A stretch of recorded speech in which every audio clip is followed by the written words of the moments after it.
Bagian 29, Usaha Bersama.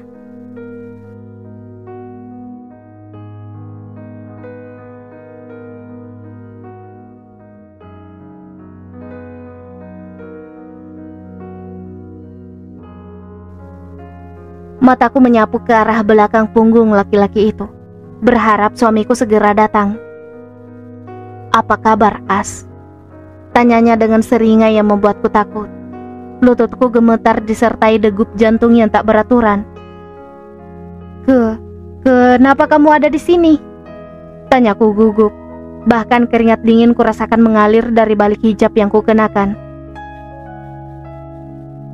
"Tentu saja ingin ketemu kamu lah," jawabnya santai. Langkahnya perlahan mendekatiku yang hanya bisa mematung tak berkutik. "Pergilah, tak baik seorang lelaki mengunjungi wanita malam-malam begini. Apalagi wanita bersuami seperti aku," ucapku dengan suara bergetar berusaha untuk menyembunyikan ketakutanku. Dia tersenyum, seolah tak peduli apa yang kukatakan. Tiba-tiba lelaki berjaket hitam itu menarik tanganku kasar. Dia benar-benar nekat. Tubuhku yang masih lemas tak mampu mengimbangi tenaganya yang begitu kuat. Aku ketakutan namun tak sanggup untuk berteriak. Suaraku seakan menghilang hingga akhirnya tubuhku tersungkur jatuh di lantai. Dia tertawa puas melihatku menangis kesakitan. Ada apa dengannya? Apakah dia sudah gila?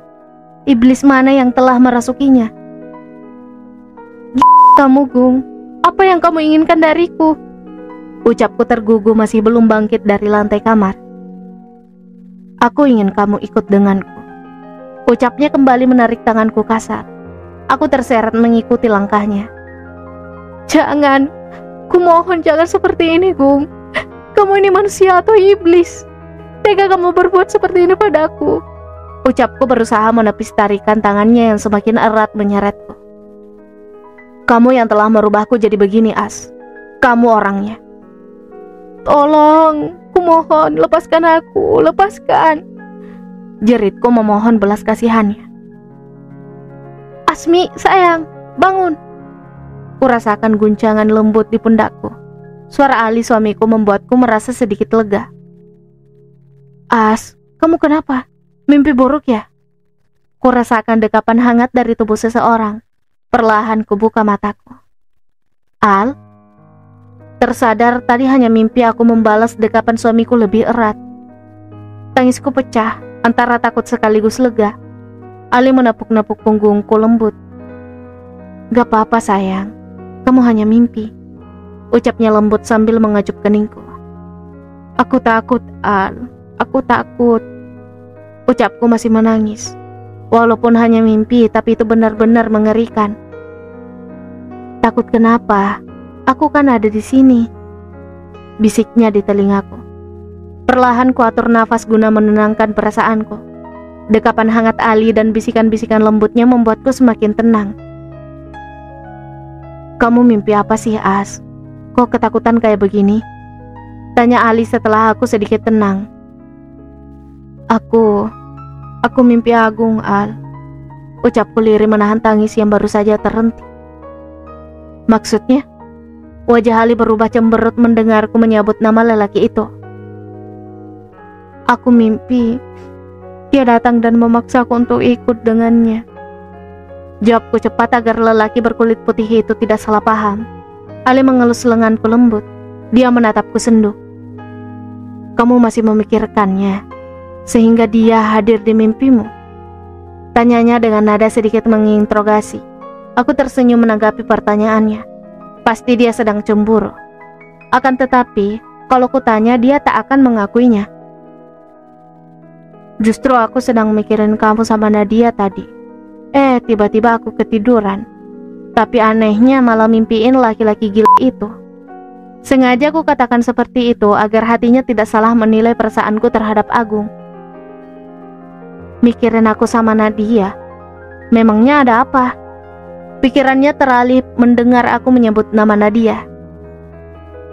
"Ya, kali aja kamu dan Nadia tersesat di jalan dan lupa jalan pulang. Nadia kan kecantikannya bisa menyesatkan," sindirku sembari tersenyum pahit. "Kamu ada-ada saja, As. Aku mengenal Nadia sudah cukup lama, dan tak pernah tuh aku dibuatnya tersesat. Ungkapnya membalas senyumku. Kembali jarinya mengelus lenganku. Hal yang selalu dia lakukan jika melihatku sedang bersedih. Kamu dan Nadia partner bisnis yang serasi. Dia nemenin kamu dari nol merintis usaha.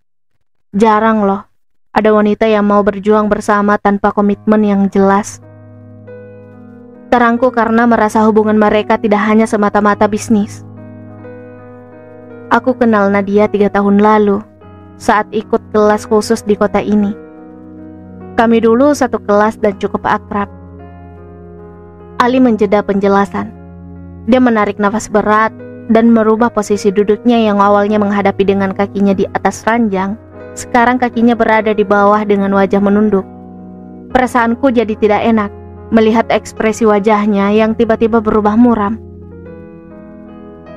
Kenapa kalian bisa kerja dan membangun bisnis bersama?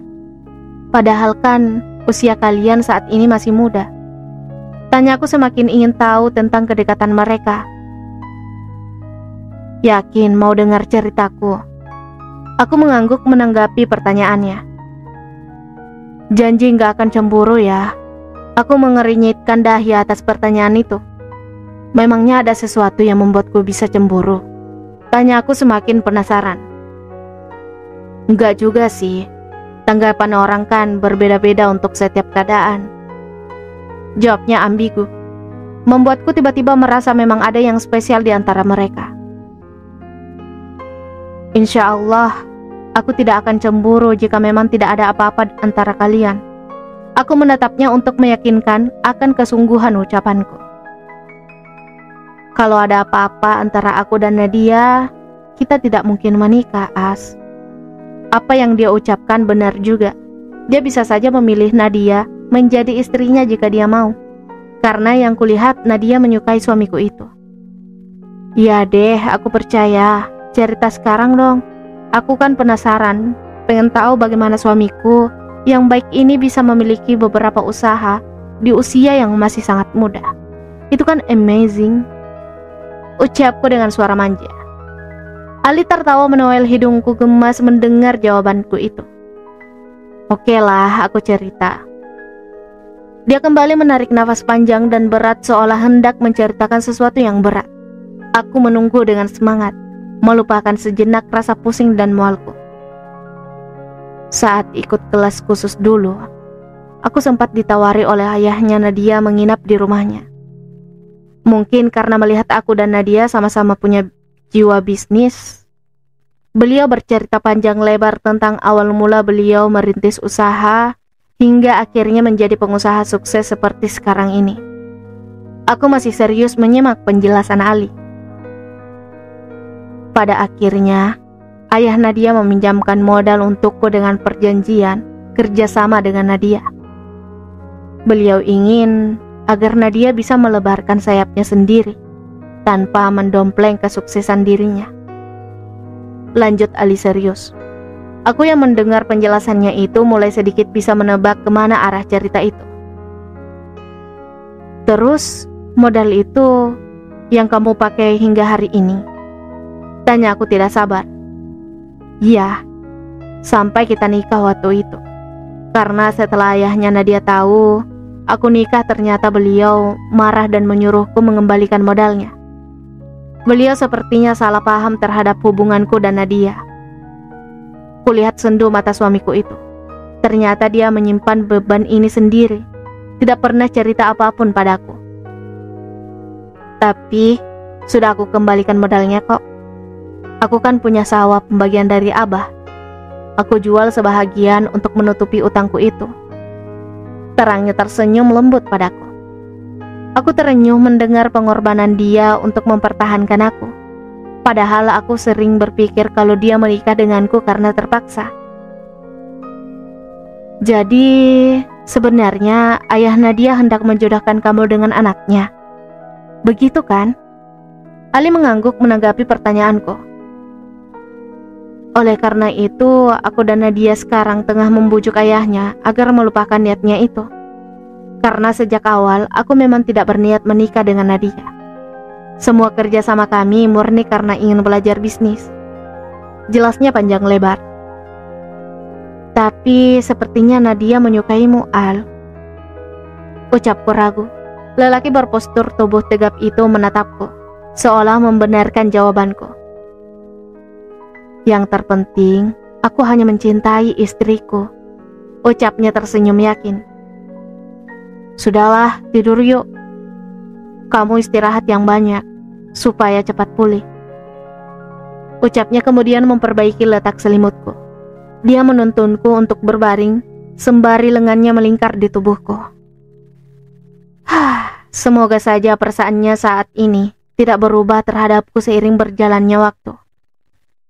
Tiba-tiba dering ponsel Ali membuat kami berdua terkejut. Aku angkat telepon dulu ya. Ali bangun dari tempat tidur. Dia menggeser layar ponselnya menampilkan nama ayah pada panggilan masuk. Mimik wajahnya berubah saat menerima panggilan itu. Nampak ada raut bingung serta kemarahan di sana. Ada apa dengannya? Kenapa tiba-tiba dia langsung bad mood begitu? Apa yang terjadi sebenarnya? Pertanyaan itu berputar-putar di kepalaku. Sementara Ali masih sibuk bicara di telepon dengan nada sedikit tertekan.